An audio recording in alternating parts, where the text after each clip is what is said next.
Donald Trump's administration is cutting another $450 million in grants to Harvard University a day after the Ivy League school pushed back against government allegations that it's a hotbed of liberalism and antisemitism.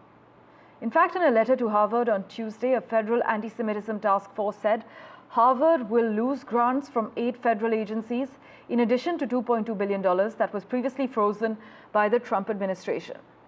The letter categorically said that Harvard has become a breeding ground for virtue signaling and discrimination and faces a steep uphill battle to reclaim its legacy as a place of academic excellence.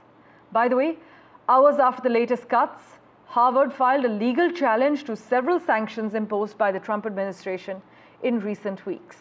But for further clarity on this, we have an alumni of the Harvard University joining us live on NDTV. Richard Painter is with us. He's also a law professor at the University of Minnesota Law School. Always a pleasure to talk to you, sir. Trump's team has argued that there's a dark problem on Harvard's campus, and by prioritizing appeasement over accountability, institutional leaders have actually forfeited the school's claim to taxpayer support.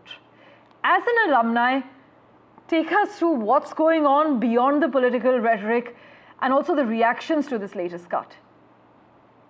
Well, what we see is that the Trump administration targets specific universities that it doesn't like, law firms it doesn't like, law firms that represented political opponents of the president, and so forth. And this is part of that broader pattern.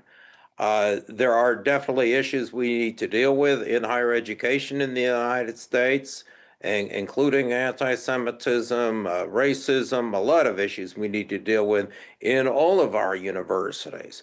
There's nothing unique about Harvard in that respect. Harvard is a very wealthy university, and we have many universities that don't have as much money. Certainly Congress would be justified in treating the wealthiest universities differently from a tax perspective than those that don't have as much. But to target one particular university or a handful of universities for political reasons is not appropriate. And I don't think that the Trump administration is going to win these cases. A lot of contracts were entered into by Harvard University that are enforceable contracts, and the government can't back out.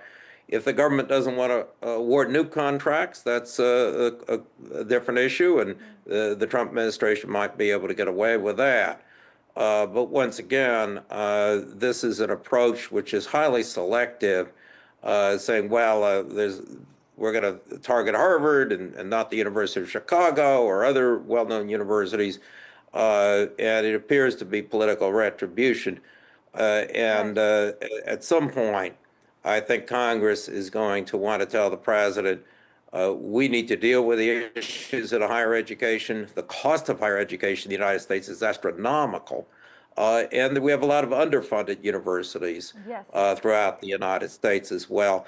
But this type of political stunt is not going to help anybody. In fact, Harvard has filed a legal challenge to several sanctions imposed by Trump's team in recent weeks. But thank you so much, Mr. Painter, as always, for making time for us and joining us on NDTV.